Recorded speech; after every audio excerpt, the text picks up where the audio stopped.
Okay, I think we will begin now. So it's nice to see a large number of you applied to this talk on user research. We at Five value user research and the whole product discovery process of the project because it enables us to discover opportunities that would otherwise remain hidden. Today we will have Steve Portigal introduce us in the topic of user research and teach us how to get ahead of everyone by finding a need and filling it before anyone else knows that need even exists. Feel free to send your questions during the talk in the QA section and stay till the end when Steve will answer them. You can vote for the questions submitted by others if you want Steve to answer them. Now I'll leave you to Steve. Enjoy the talk. Uživajte u predavanju. Thank you. Hello, welcome everybody. Thanks, Nevin, for the introduction. Let me share my screen. We'll get going.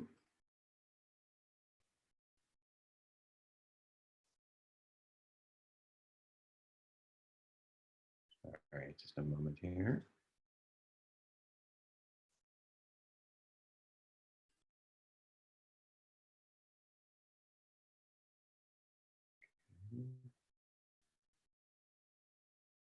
All right, I think we're good to go here. All right, well, thanks everyone for coming to this evening for a lot of people. And I know we have people, it's morning here in California, it's evening Central European time or just about. So thanks everyone for joining. Anyway, let's get into this. So in this talk, I'm going to take a look at a number of different approaches that I've seen in how organizations are going about creating products and services. It's not the goal here to have a complete look of every possible mindset or every possible approach, but just a few key ones. And I think to keep in mind, there are many paths to success, but there are many more paths to failure. And so you're going to hear about my preferences, but even if you don't agree, I think one goal for this talk would be for you to be more reflective or as reflective as possible about the ways that you do go about things, the ways that you do approach developing products and services, and just consider in the approaches that you take, what are the risks that are inherent to those approaches. So the first approach I want to talk about is extend. This is the idea that new products, they come from a framework that already exists, something that's established by an existing product. Sometimes it's whatever's the hot breakthrough product of the moment or of the era. And this is a valid approach, but sometimes it spins out of control. If you remember way back when in 2008, it was the first time that Shazam appeared in the iTunes store, this sort of seeming magical technology. You kind of point your camera, point your phone at something and get some identification back. And this idea of Shazam for something else, it's become kind of a touch point for innovation, in quotes. I don't know about you, but I've been in plenty of brainstorm sessions where this approach gets brought out. What if we could do Shazam for the thing that we're working on? But it gets worse, it gets more ridiculous. Uber as kind of a stand-in for disruption, or disruption in quotes. This is a website, it's a joke website, it's a business model generator. And so you can just click a button and get suggestions as to what sort of Uber you could be working on. And of course it's a joke, but it reminds us that this type of thinking is very shallow, right? This idea that you can combine any words you want with Uber and that somehow that's going to automatically become a good idea and an idea that will be worth money. And of course, what we're doing here is using a trend to kind of mask the very lazy thinking that represents. So, if you are extending an idea, you have to look very carefully at whether or not your idea is actually a good one versus one that is easy to say out loud. And I love this. This approach, this mindset of kind of extending innovative brands to explain what your new thing is going to be. It's so pervasive. It's so widespread that even the PR department, the social media department of other companies do this, right? The Airbnb for outsourced fulfillment providers, which is actually not that easy to say.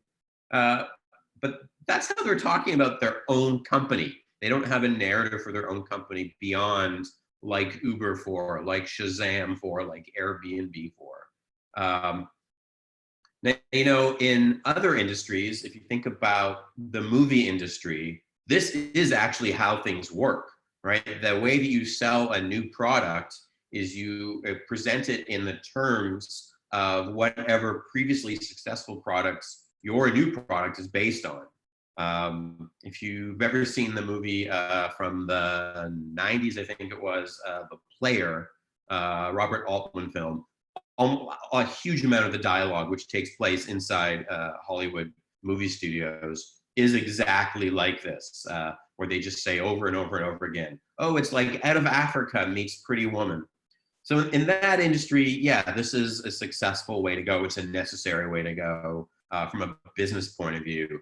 But I would suggest if you're a ship hero, you find a better way to talk about your products so that you can speak to the world, and then you find a better way to come up with products than simply kind of matching together previous successes with some new thing. Oh yeah, here's Martin Scorsese. The ominous change has happened stealthily and under cover of night. The gradual but steady elimination of risks. Many films today are perfect products manufactured for immediate consumption, right? So Scorsese he sees the negative. He says, the quality of the products is being hampered by our consistent need to not innovate, but to simply replicate. And that's a business model that works. I think Scorsese is saying artistically this doesn't work. And for Ship Hero or for Uber for Wigs, this is not necessarily a path to success. Another way that we fool ourselves into things that are potentially we want to present as extensions, but they're not containing any substance. We put things out there that are pretending to be radical reinventions, but are in fact a thing that we have always had, or we've had for a long time. So here, this is in an airport in the United States. It's a photo booth. This is something that we've had for a long time, but it's been given a new aesthetic. It's been given a branding makeover, a very aspirational story. Step inside a new kind of photography studio where you're the photographer. But this is a product that already exists, right? We have this. We've had this for a very long time. So it looks like the pattern of disruption, but in fact, it's offering very little that's new. Yeah, even if you are not literally taking the ideas from the television show Black Mirror, you can see that philosophy, that kind of creative approach being used to extend from what exists out into the future. And this product here makes me furious. It seems so benign. We're kind of used to this, I think maybe at this point in our society. It's a real product. This is a water dispenser. It has 2 buttons on it. You can get as much tap water as you want just by pressing the button on the left. But if you want chilled water, if you want water that's cool and that has been filtered, so better quality water, better quality experience, you need to use their app. You need to download their app onto your phone and then use your phone to activate this dispenser to get water. Now, this has the effect of creating 2 different classes of people. It tells one class of person, someone who can't access their mobile device because of their income, or because they have no data left on their monthly plan, or they're a foreign tourist who doesn't have access to their mobile plan, or someone with a disability, that what they are not able to do is get cold filtered water. Water, I mean, metaphorically, water is life.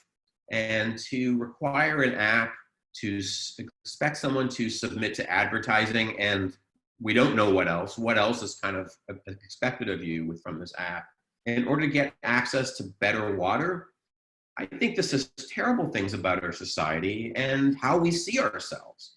I think this is the type of thinking that makes the world worse, not better.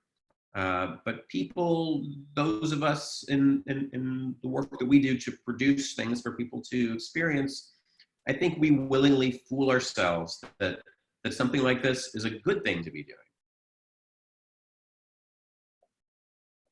Speaking of water. All right, the next area I want to talk about is invent. And I use invent here to describe focusing on the product, on the solution, or the technology.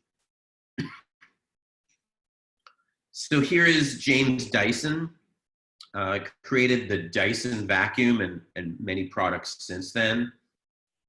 And James Dyson is famous for a relentless focus on the solution.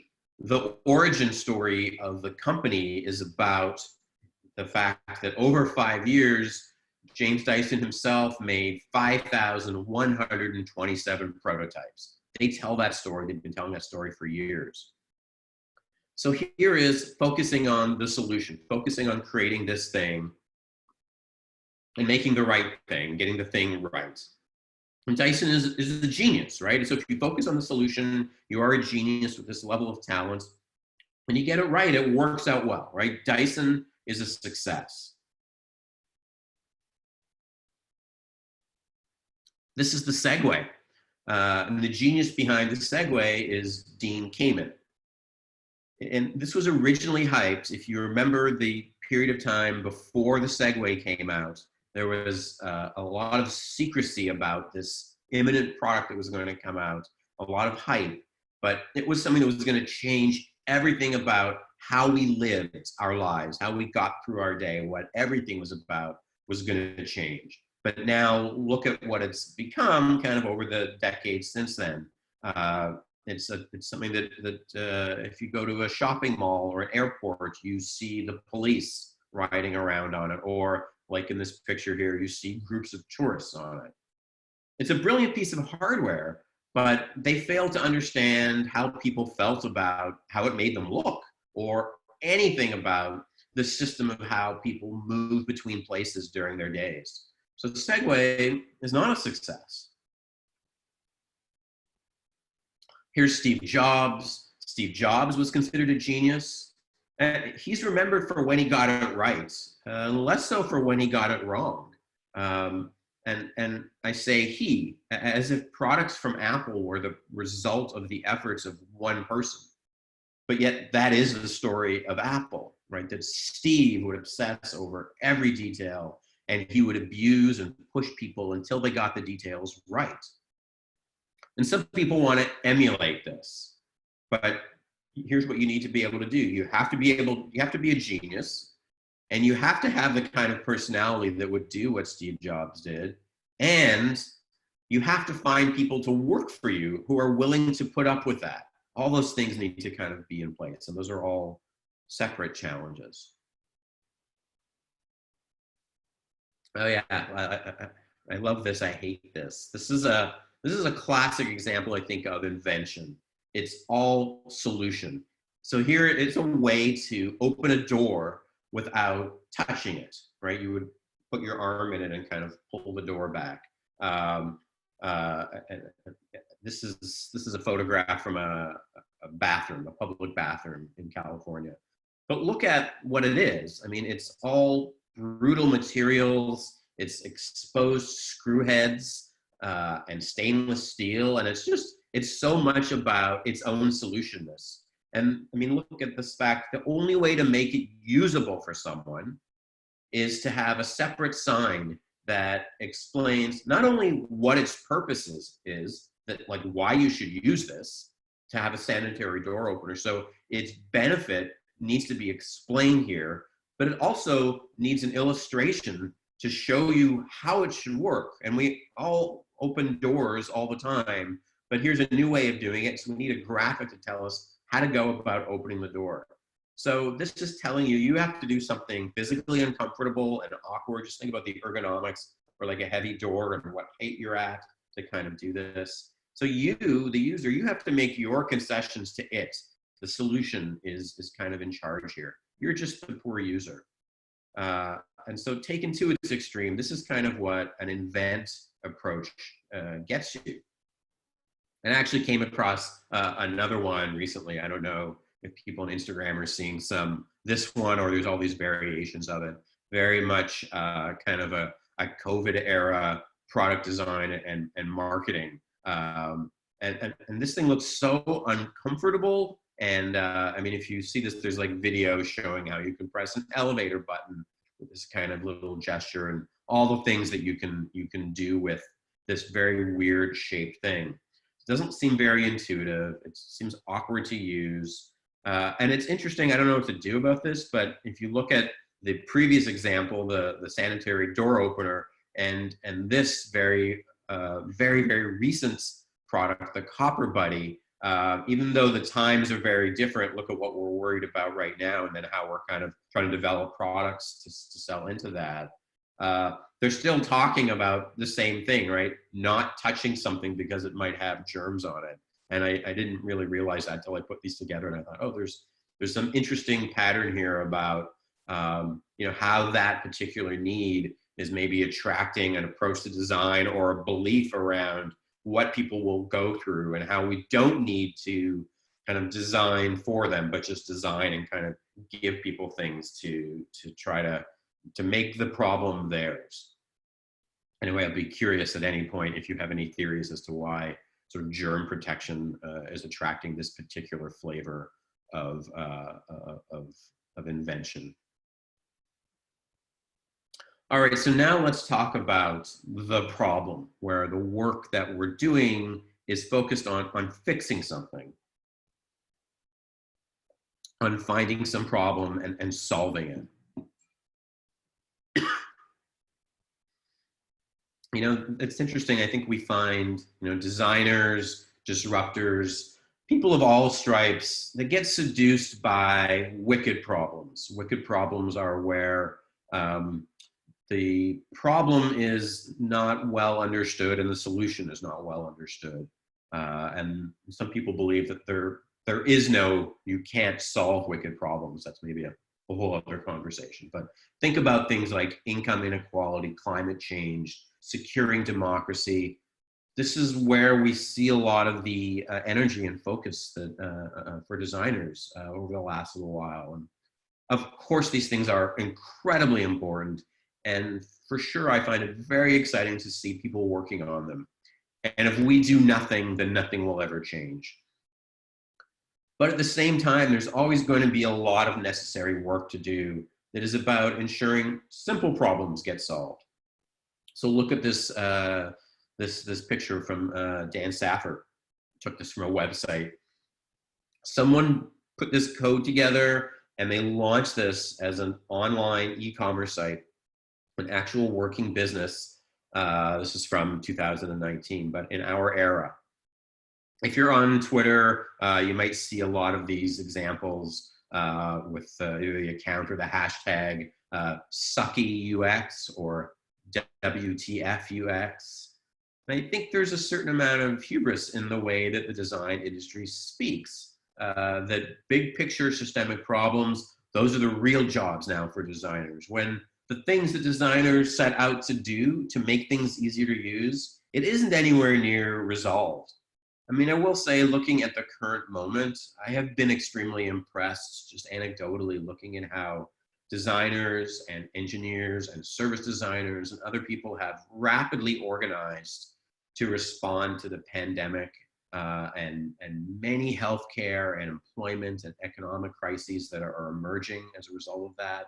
There's really been an interesting mobilization and a communal focus on finding solvable problems and addressing them and working on them. It's refreshing to see. It kind of is a crisis, in my mind, is producing an exception to what I've observed overall, which is a reluctance to work on a hard-boiled egg and get this right when there's very complicated things like democracy and climate change to be addressed. And yet I think we still need to be working on these things. And this is you may have seen this image around the web a few months ago when Mac OS Catalina came out. This is an extreme version, but it's one possible outcome from some of the limitations in the way that was implemented and rolled out. And this is from Apple. This is from, in theory, the best user experience company in the world. And they have been releasing new software for decades, and still something like this is put out into the world. So again, thinking about what needs to be done, there's a lot of everyday things that are not being done well. One limitation of focusing on the problem is that a lot of time we see aiming at the problem after the problem has occurred instead of before the problem. You see this a lot with signage, with signs in the environment, and that's usually shifting the problem onto someone else. Sometimes it's willfully naive, or it's given up on the real problem. So this is a box that I encountered at my local medical office. It's a squat white bin with a wide black opening near the top. It looks a lot like a trash bin. It's got all these signs. There are 3 signs that tell you what the box is for. And the box is for dropping off your sleep study equipment. And there are 2 signs telling you what the box is not for. It's not for garbage. But the net effect of all these signs is chaos. There's no empathy here. Each message that's out there acts as if it's the only one. It has no awareness of the other messages that are being communicated. And still, look at it. It looks like a garbage bin. That message is loud and clear, and there's no amount of signage that is going to change that message. But think about the staff, these people who have to go through this box every morning and pick out the garbage that is accumulated. They have no control over the design of the bin. And so they're left with their only tool, their default tool, the signage. Here's another hospital I was in, and I saw this. And they did a better job at designing for the behavior they wanted and to limit the behavior that they didn't want. Although I actually came in as a visitor, and I got one of those sticky printed badges that's printed on a kind of a quick printer, has a little picture of you, or a little photograph of you on it. And so when I was leaving, I was trying to dispose of my badge, and I don't know what a Care Connect badge is. So I thought maybe the thing that I had was supposed to go in there. In fact, what I had was garbage, and the security person had to come over and tell me, no, that badge goes in the garbage. It doesn't go in this Care Connect return box. So again, there's still limitations here to how well this gets pulled off. Here's a dehumidifier. It says, "I am not a trash can. Do not force your garbage in me." Maybe the staff that works at this bar, maybe they're hoping that by anthropomorphizing this, right? Think about the pronouns here. Maybe they can induce empathy in the customers and eliminates the problem of garbage forcing. Look at these signs here. There's a lot of pathos in these signs. Like, even though someone is trying to solve a problem that's handed to them, they're not very invested in doing a good job in communicating in an understandable way. And once you start thinking about accidental garbage, you're going to see it everywhere, right? Umbrellas only, no trash, please. But look at this one here. Think about how this one works better, how they're designing for the behavior they want. They're not fixing the behavior they don't want. They have a couple of different visual cues. Here's a cute little car parked in a commercial area. Oh, but wait, what's this? This is not a mailbox. I didn't think that it was a mailbox, but clearly somebody did think that it was a mailbox, and so they had to put a sign in it. This is a very American example. We have two different services with similar names. We have a private, similar to FedEx. I mean, I don't know, UPS is worldwide, but so we have UPS and we have USPS, which is the national mail service here. Hard to keep the name straight. And so here's someone put a sign on the UPS box, don't put mail in here. That's for UPS, not, this box is for UPS, it's not for USPS. So kind of an awkward handwritten sign. We get unwanted garbage, we get unwanted mail. But here's people putting money in the suggestion box at the counter of a restaurant, Jollibee. And maybe there's less incentive for the staff here to do some kind of corrective for the unintended behavior. This is from Boston, Massachusetts, and kind of, I think, fits the reputation of that city for the kind of driving there. But this, I just find this an amazing example. This is unlike these other handwritten signs, which are hard to read or kind of apologetic or just you feel some sympathy for them. This is a gorgeous sign. You know, yes, I'm sure you may have issue with the kerning and the title case, whatever. I mean, in terms of a quality of sign, you know, it's very readable, reflective paint, good contrast, it's well built, it's installed. And yet, right here they did a great job on the solution, but there's no effort to address the problem, right? This is a place where pedestrians are, where trucks drive over the curb and potentially could injure people. Well, that seems like that's the real problem here. So they've got a gorgeous warning sign, but absolutely no interest or any effort to address the problem here. And so you sort of can think about like, oh yeah, who's doing the design work here? Someone is designing the sign, but they don't control the system. They only control part of the experience. And so they're trying to repair the problem as they understand it. But that again is not, we're not really addressing the real need here.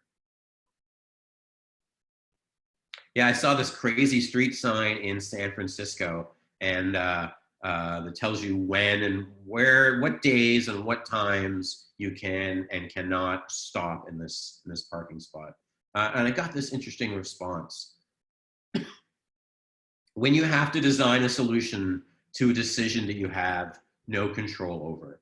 And I think that's an interesting point, to have empathy for designers who are handed a ridiculous situation and have to find some way to address it, right? That is the job that designers find themselves in a situation at some point.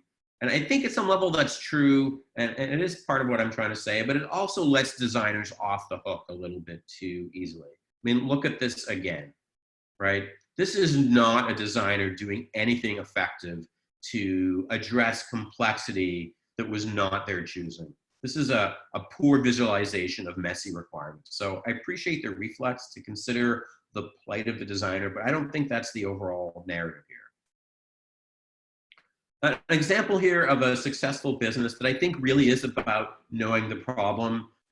This is Warby Parker, an American brand that is a shop-at-home eyeglasses service. I know there are variations or similar business models around the world that so Warby Parker sends you a bunch of frames in a box and you can try them on at home for free. And it's kind of like a fashion item. This is how eyeglasses are sold. And at least where I live, if you go into the optician's office, you see all this marketing for eyeglasses as fashion items, thinking about what brands they are, how they're kind of visually displayed, but nothing, again, here in the United States about how you buy glasses is like how you buy fashion. It's still a very medical transaction for the most part. I mean, that is changing.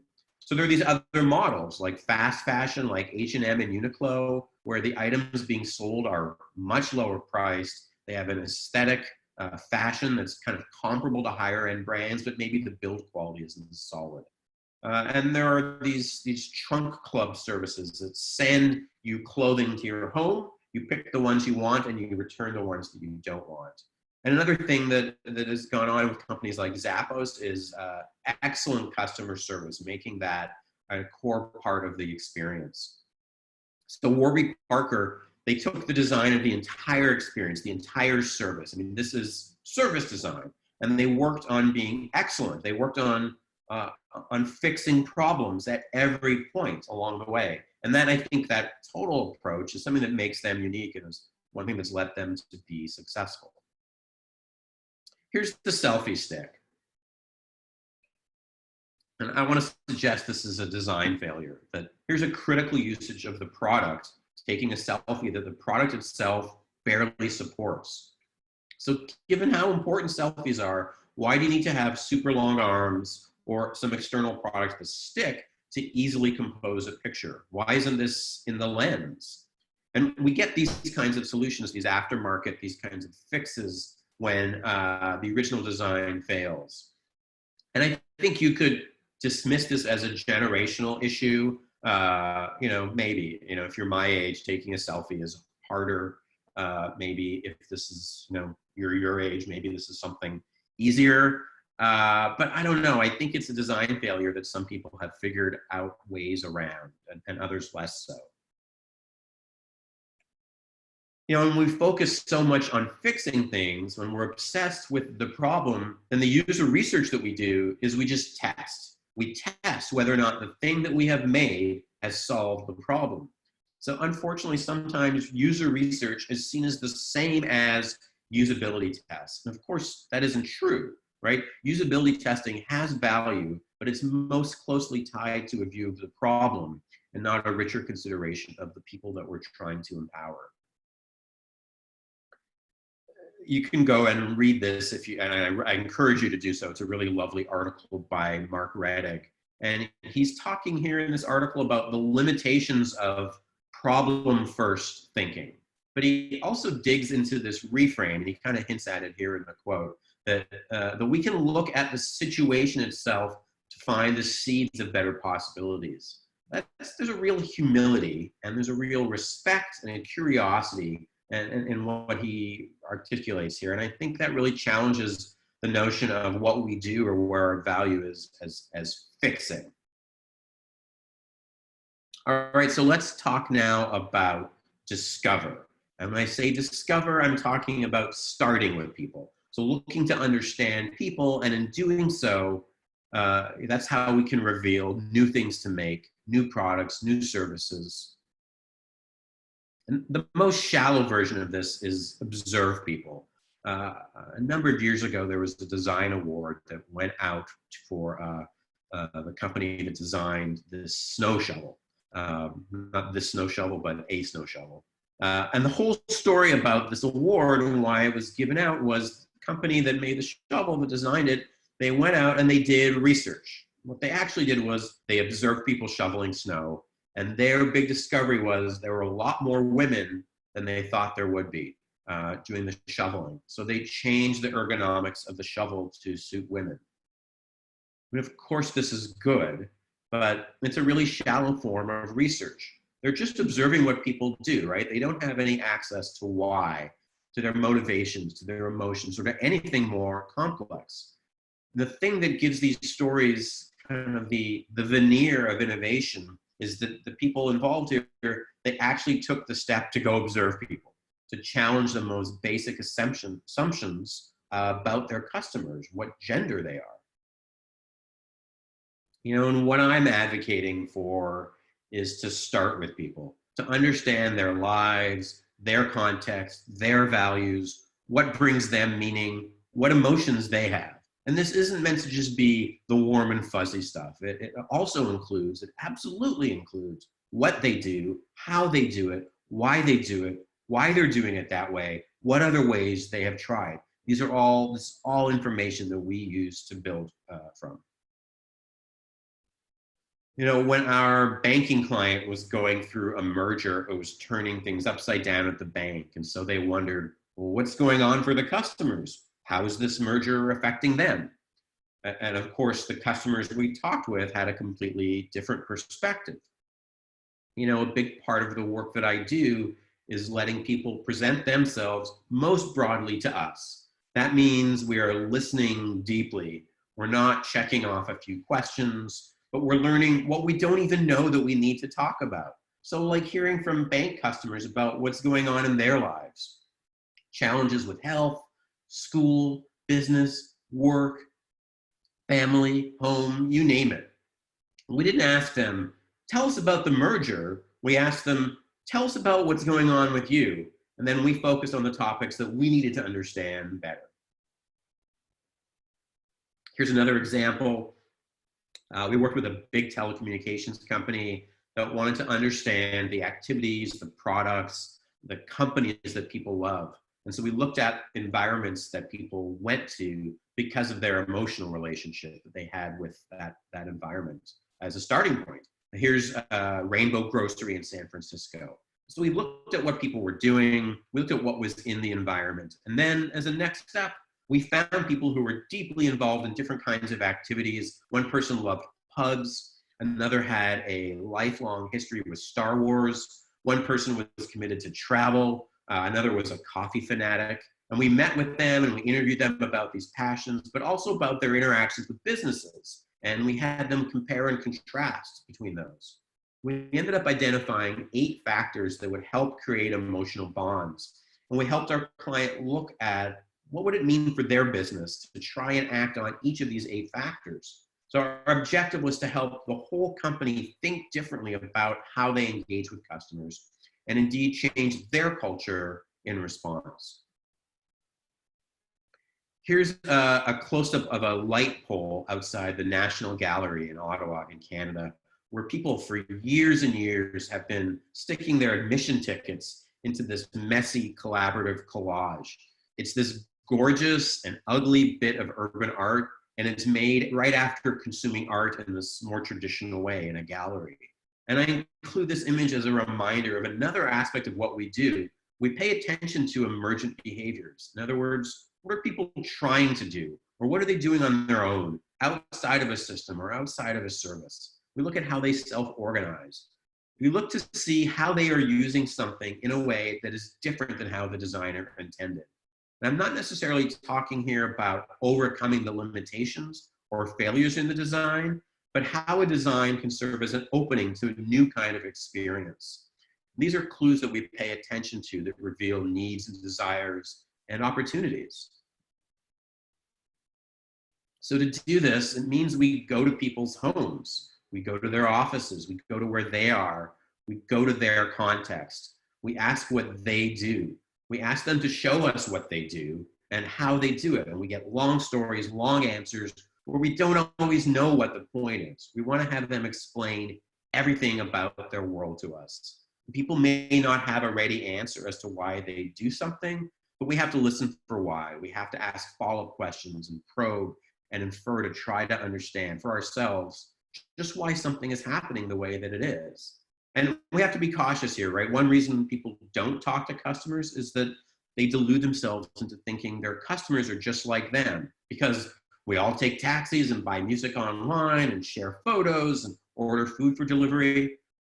But you do those from a very different perspective. Your customers will have less disposable income than you. They'll be less willing to try new solutions. They're less technically capable. They have different motivations. And they're just different from you in ways and reasons that you can't even begin to guess at. And people are very complicated and interesting, and you owe it to yourself to challenge your assumptions and see what possibilities that opens up for you.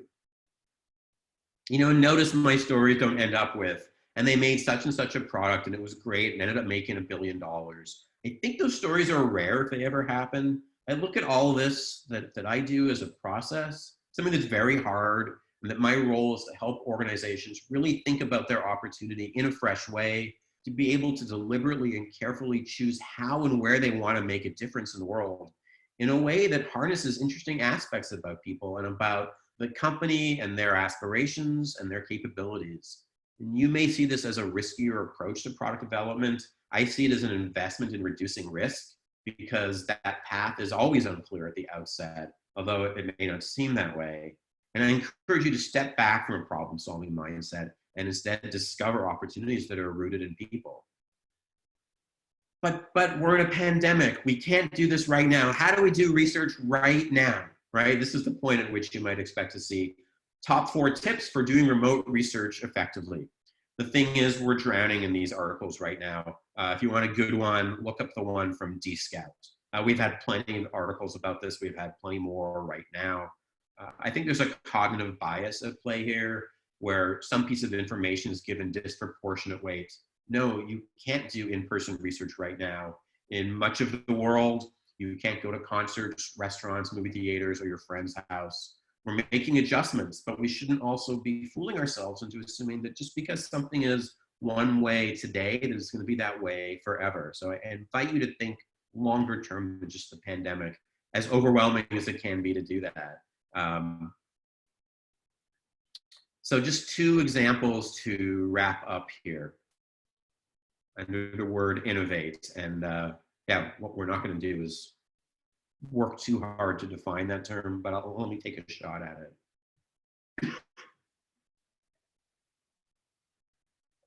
A few months ago, back when you could do this, stayed at a hotel in Hawaii. I mean, Hawaii is it's an American location, but there are always international guests at a vacation destination.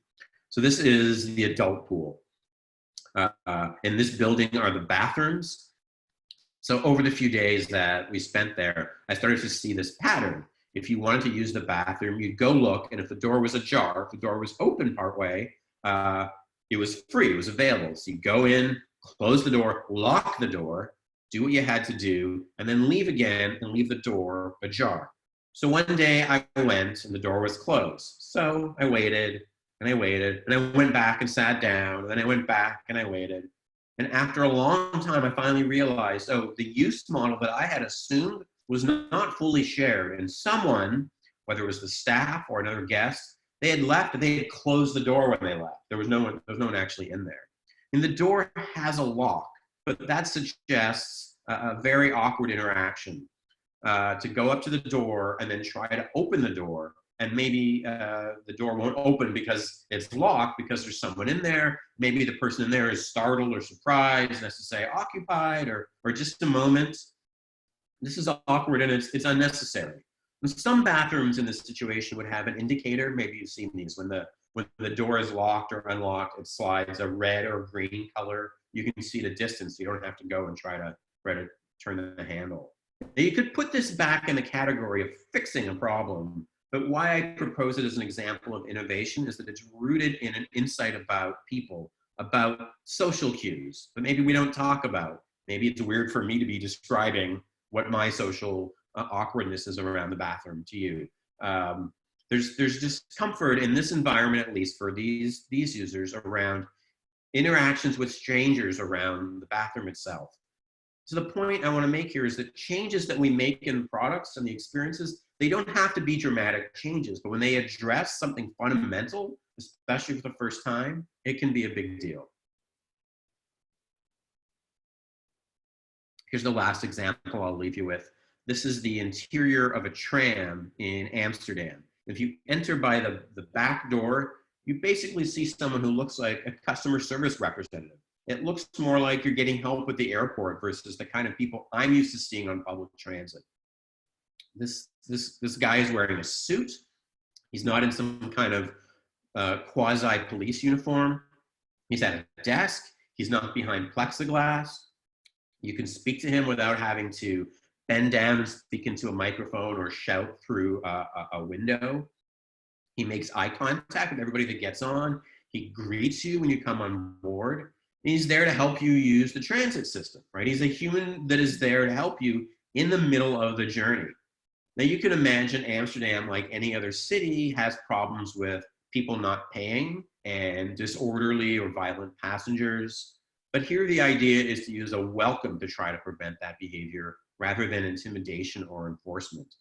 And as an American who's as a tourist in Europe, it's easy to see places where the default values are different than mine. And it's not hard to imagine that there are trials that have proven that the welcome is more effective than the enforcement. But you can try to imagine changing the mindset of, I mean, in my example, a North American transit system. Because the reframe here is so broad, it runs so counter to the entrenched assumptions. So where I live, this is brand new here in the Bay Area. These are unarmed staff who are called ambassadors, and they travel the trains and respond to questions, look out for inappropriate behavior like panhandling, ensure that there's a response for discarded hypodermic needles, or, and this is actually what it says, human waste, which is a problem in San Francisco transit system. To me, the core of the innovation in Amsterdam, it's less about the idea itself and more about the organization's willingness to embrace an idea that challenges the beliefs. And the ambassador program where I am is quite controversial, but you can see just from that photo, it's not reaching anywhere near as far outside the normal kind of problem solving as this Amsterdam example is. So that innovative mindset to rethink the entire problem and approach, and indeed your organization's role in response to these changes, that's probably the hardest, but I think the most important change to be driving for. So that's it. We can go to questions in a moment. At the bottom right, here's how to find me on the web and on LinkedIn. If you are interested in more about research, I'll point you to 2 books and the URLs there. Interviewing Users is a text about doing user research. Doorbells, Danger, and Dead Batteries is a collection of stories from about 60 researchers around the world about what happens to them when they leave their zone and their space and go out into the world and kind of encounter things. And then in the top left there is a podcast, Dollars to Donuts, where I interview people who are leading user research practices inside their organization. In the last few weeks since the quarantine, I've put up 7 new episodes. So I encourage you to check those out if you have any interest in that. And hi, Naveen. I see Nevin. I'm sorry, I said your name wrong. That's a textual cue. Apologies. Yeah, I'll stop sharing and we can go to the Q&A. Yeah, thank you, Steve. That was really an interesting and insightful talk. So we do have a couple questions. I will start with the ones that got voted the most. So from Ivan, in September 2019, Uber laid off almost half of its user research team, moving from research to A/B testing. What is your opinion on this situation and how it reflects the future of user research? Wow. Yeah, I've been feeling over the years that that lots of things are on a pendulum, right? They kind of swing back and forth. There's other examples that have kind of gone the way that you're talking about. Over the years, Intuit, which makes tax software and other kind of financial software, was one of the pioneers. If you go back to the earliest days, they invented something called Follow Me Homes, like in the early 90s. I mean, they were really the pioneers as an organization, and user research and learning about people in their own context at kind of the highest level.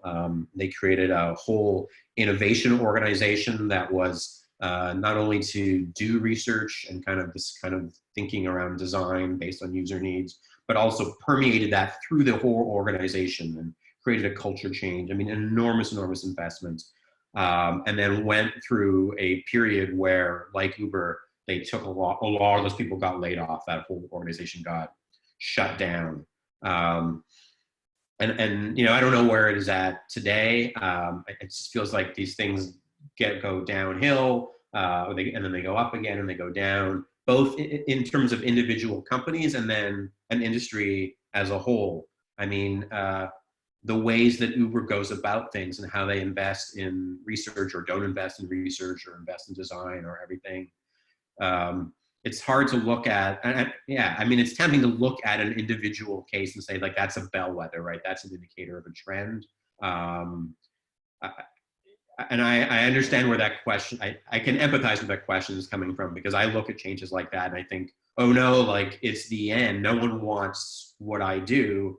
And I think you just have to look for the changes. So yeah, I think, like I said, it's on a pendulum overall, and then individual companies kind of go back and forth. Gotcha. Okay, next one is from Kreshmir. They say that user research is as effective as the questions you ask. How can we be sure that we're asking the right questions? Do you have some advice before we even start writing them? user research is as effective as the questions we ask. So how can we be sure that we are asking the right questions? Yeah. Yes. So I think there's some important planning steps to engage in beforehand.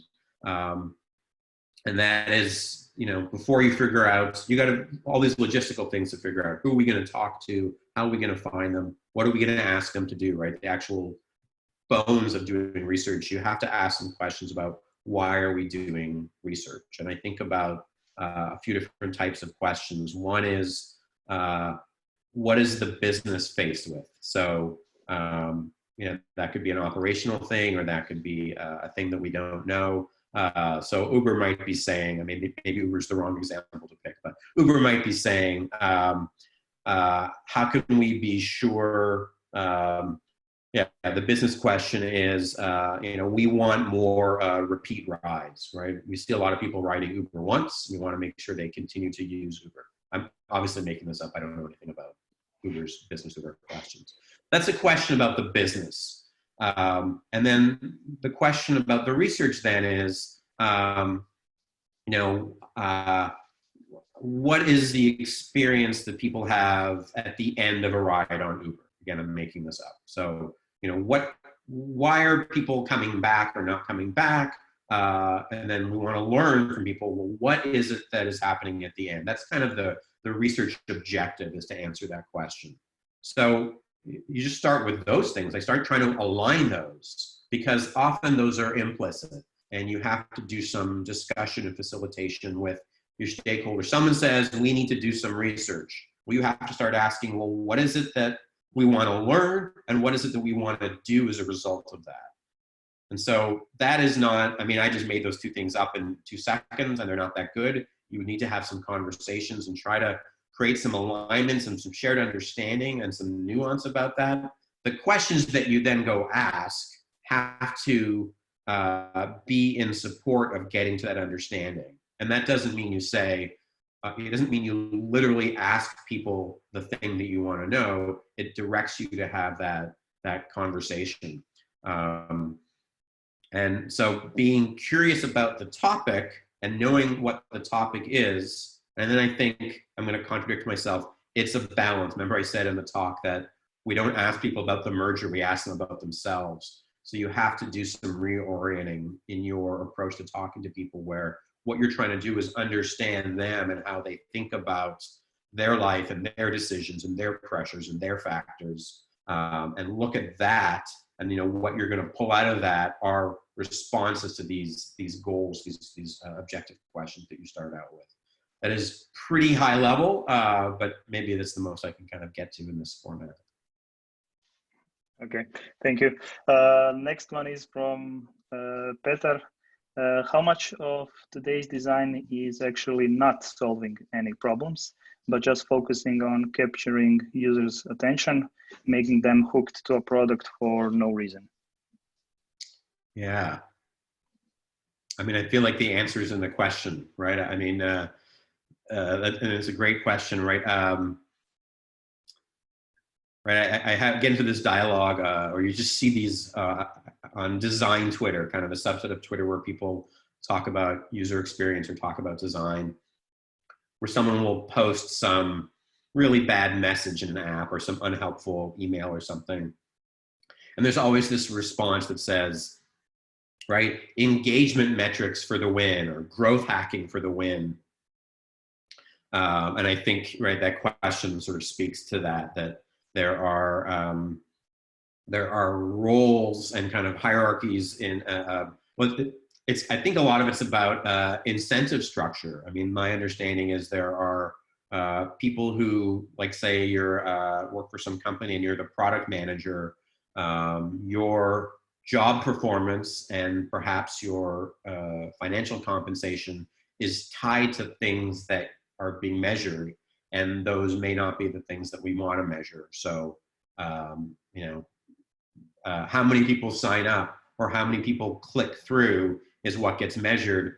So then that individual has a personal incentive to put things into the product that will increase those measures. The question asks, how much of, I mean, I don't know that we have a way to measure that. It's an interesting question to say how prevalent it is. I'll say it's certainly a strong idea. Again, I think the question answers itself. I'm reiterating my agreement with the thesis here that this is something that goes on. And, you know, not the question that you asked, but I think this is hard to address at the individual level. These are great when there are, right, anybody's objectives for their job performance comes from department objectives or team objectives or their manager's objectives or the CEO's vision. It's hard to kind of change those things from the bottom up. It's great if those things can be set higher up, and that, you know, that you can advocate for measuring the right thing or for designing towards the right outcome because it aligns with some higher objective. It's hard to do that when it competes with how somebody's getting paid, though. I think that's a really tough one. Got it. Next one is from Taina. How to approach cases where the client's business goals differ from the best user's interest and impacts the experience? Yeah. Wow. I mean, this is Tough one. Yeah. I mean, this takes the previous example and then just really makes it even bigger. Yeah, I've been really, I think we're having it's still an immature conversation around design ethics, but it seems like it's an increasingly, we're putting a lot more into it. And that this is, we have that phrase, we have books and talks and frameworks that are being given out. You know, because I think one thing is how to assess that, or, you know, how do you create processes for yourself where you allow for the possibility of bad actors, and maybe that's different. I mean, maybe we have ethics where we are being negligent in allowing something to possibly be used for bad, and maybe the question even addresses a more in-your-face example where the bad actor is potentially the client. Yeah, in some ways, I think that's, you know, if you're in an agency, what is your agency's kind of philosophy or ethical stance? You know, like all these things are hard to do as an individual. I think you run personal risk.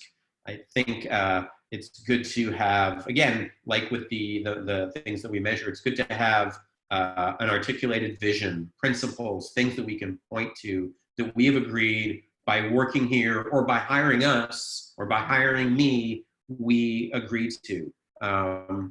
You know, it's very hard when you're faced with a situation, you say, oh, this is going to do this, to sort of fight back against that individual circumstance. Well, I want to do this. I want to change this process. I want to advocate for these values. I'm not saying don't speak up or don't stand up. I'm saying it's easier when you have infrastructure and systems behind you.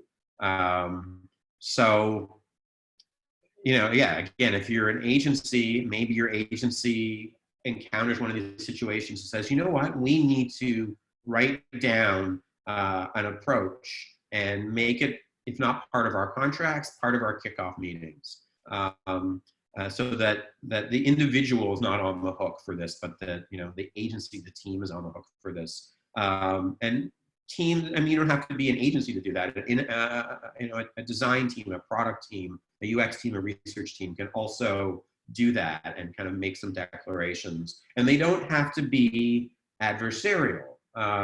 And lots of us who do this work are we are helpers and facilitators and teachers. And I think sometimes it doesn't have, sometimes you can find the way to say, look, this is our values. This is good for all of us. This is what we believe in. This is what we want to do. You're still going to get resistance. You're still going to get the person that says, hey, well, this is what I'm being compensated on. Right? I mean, we're living in a time right now where people's absolute unwillingness to act in anything but their perceived self-interest is on intense display. So I don't want to be make a claim about human nature that's being disproven right now. But there are exceptions. I think that's a broad answer, but again, the question nails it better than my response does. But yeah, I'll just reiterate. Try to have something that is arranged ahead of time that is shared by multiple people, so you are not suffering the stress of feeling like you're the only one that cares about this, because that's a big burden to carry. Okay, thank you. One question that is relevant to the current time. So Ilma is asking, as we're encountering some unusual behavior of users in the time of pandemic, how to channel research from this period in order to create value for product in both normal circumstances and such extreme situations like now? Yeah. I mean, you got to wonder what's going on at Zoom, right? Or, suddenly like catapulted from, a thing that only some of us knew how to do to things that now like the non-techie world, the civilian world is talking about, and how prepared are they kind of culturally for this moment. And Zoom is interesting because a lot of their bad security practices, which I would say speaks to that other example. Like they had some security is tied to ethics. Excuse me, like their data privacy, what they were, what they were giving away without revealing, like they were behaving not ethically. And look at the CEO. The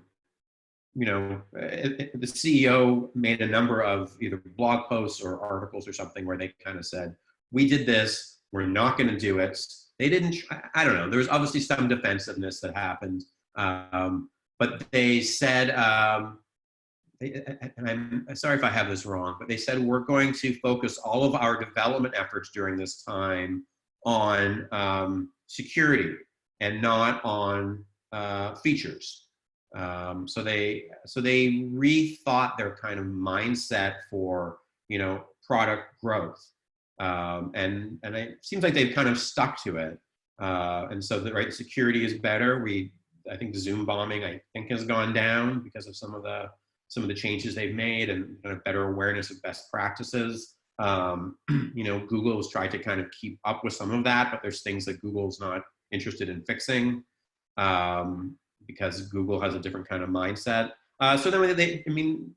So one thing is just prioritizing for the moment, right? Here's what we're going to do now because here's the crisis in our product's experience. There's a great thread I was reading where someone, did kind of a UX teardown of Zoom, and they weren't talking about the buttons and where they are, like the UI we're all seeing right now, but really about the underlying model about, like, look at this thing that we're doing today. I'm here, Nevin, you're there, like everybody else is all where you are, and we're trying to have some experience that, I don't know, are we replicating an in-person talk? Or is this teaching? Is this communing? I don't know. There's a bunch of things here that we're trying to accomplish. And the thread was really good. It said, I think, what we've all been thinking about, but maybe hadn't been so explicit that, there's a point in technology where you just take a behavior and you port it over, right? Cars were called horseless carriages, and they were just a replication of the previous thing. So Zoom is kind of online meetings. But where's the point at which Zoom, and I mean all of this technology and how we use it, what's the point at which it transcends and that we are accomplishing the underlying goals of what we're trying to do here today, right? It's this group of whatever, 105 people or so. We're trying to accomplish something, and maybe Zoom's not going to be the one to do it because Zoom is locked in the old paradigm. So anyway, it's kind of a long, rambling answer, but to come back to the question, what do we do for now? Zoom had leadership, which is a theme we keep coming back to, that says our priorities are this and they are not that. And I think saying no to something also really helps what you're going to say yes to. So I remember the beginning of lockdown, network traffic was always so bad. Like I could not have got through this call without losing connection, and so far it's been good. I feel like, so the infrastructure people and the Zoom people said, okay, we need to make this work. So here's what we're going to do. Here's what we're not going to do. But the looking forward thing, the post-pandemic opportunity, may be for somebody else to say, okay, here's how our current models are failing us. I mean, if Zoom could do that, like, great, if they're well positioned to kind of innovate. I just think culturally, they're kind of like the subway companies I was showing. They're stuck in that old paradigm. So could Zoom be like Amsterdam and say, we're going to rethink this whole thing?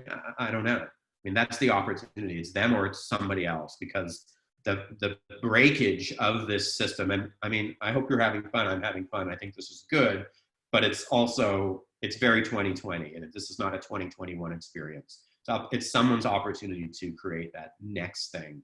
And we might not have thought about doing that if we hadn't been so over-reliant on certain kinds of technology, that are being stressed in this moment.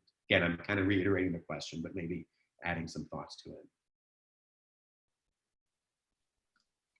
Okay, we'll have one last question. Mislav asks, how can one, quote unquote, fight against their bias or their opinion when forming an assumption or a hypothesis? So step one is that. Step one is asking that question, right? Is saying, oh, I have biases. How can I overcome them? And I think you have to acknowledge that biases are very natural. It's part of how our brains are wired, like it's survival and millions of years of evolution. If you want to either feel good or bad about bias, you can look up the Cognitive Bias Codex, CODEX. It's like this amazing graphic of like every cognitive bias, or many of them. And it's overwhelming. You can look at that and go like, yep, you do that. We all do those things. So I think you have to be realistic about yourself as a human being with a human brain that does bias as just kind of a coping mechanism. But asking that question, thinking about what some biases are, and learning to have just even small moments where you catch yourself having bias. And that, that's the weird phrase to say. I mean, the example for me is a lot in doing research, where I'm in some conversation with somebody, and I realize I find myself surprised by something. Here's an example of someone I interviewed a few years ago. Was the head of some agency. The agency had his name. It was like in a fancy building in downtown San Francisco, really gorgeous office. So the guy was like, it was his company, it was his name, but yet he had time to meet with me for research. So it seemed like he was the principal of this agency, but he had kind of taken on maybe a figurehead role. And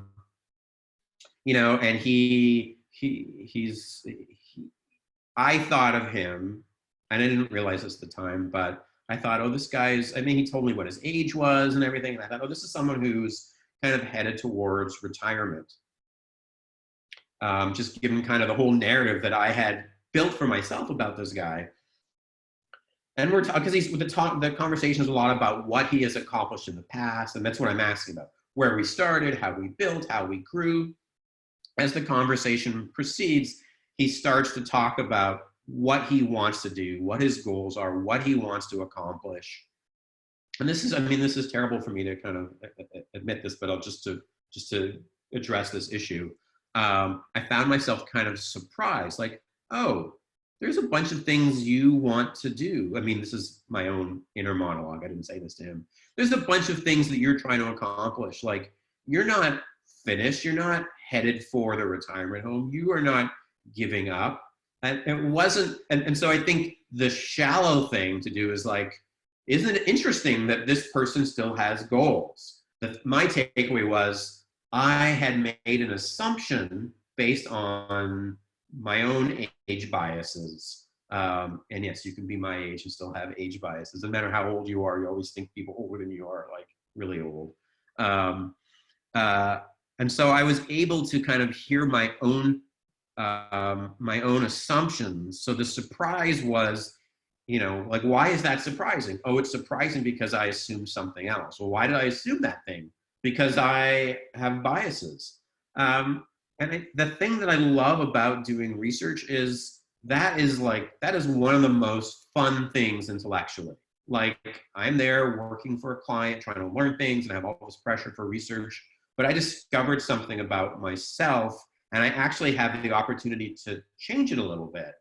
So like, once you hear that bias in yourself, you can kind of like put it on the shelf. Like, it's not gone. I still am that person, but I can separate it a little bit and set it aside. I really like that feeling. Like, look how much I learned about how I go through the world every day and kind of look at things and judge them. So I do that all the time. Like, it's just a muscle to exercise, is to sort of hear my own biases and try to let go of them a little bit. And this isn't me being a perfect person or on my way to being a perfect person. It's just learning to hear something in myself and being able to kind of, you know, let go in these kinds of small ways. So knowing that you have biases, being okay with yourself for having biases, and then whatever practice you can, and this doesn't have to be in field research. This is like, you know, seeing somebody in Zoom. I mean, boy, like, the world of Zoom conferences is inviting us to see parts of people's lives that we have never seen, and, you know, dealing with, do we judge them or not? And you know, and what is that like? So that's looking outwards, but we can also look in and what that part is like. So yeah, that I think is a practice that you can develop yourself to get better at. It's not about not being judgmental. It's about hearing your own judgment and choosing what to do with it. I think that's the superpower that you can keep practicing towards. Thank you.